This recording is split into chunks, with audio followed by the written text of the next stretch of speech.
अरे जात बाटे परदेस बेटवा हमका घर में छोड़ के तनी जाए से पहले लाइदा असुर से अमवा तोड़ के। बाबू उतार 3 महीने से पेंशन ना आता ना तो लिए खबरें लाए।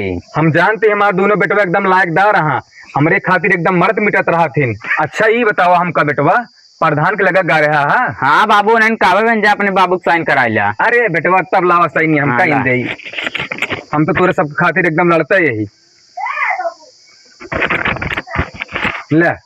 बाबू बहुत सही कहे जौन साइन कर दे। 15 साल से हमारे दुनिया जवानी ढली जाती बेटे कि ना हमारे दुनिया शादी ब्याह करा ली। बाबू अब तो साइन कर दे, सारी जमीन जायदाद हमें नामे होंगी बेटे। अब हम दोनों भाई खुदे शादी कर ले भाई। तो ये चक्कर मेरे बाबू तुम्हारे दुनिया ब्याह न हो मेरा दर्शन न कर पाई। हाँ बाबू सही कहा था भैया। आज हम दोनों भाई जाते मेरा ला तू घर से निकल जाया। लेकिन बेटवा एक बात कान खोल के हमार तू सब दुनिया ने सुन ले जा, हम तोहार बाप है, हम मुरे में पैदा ना है बाटे।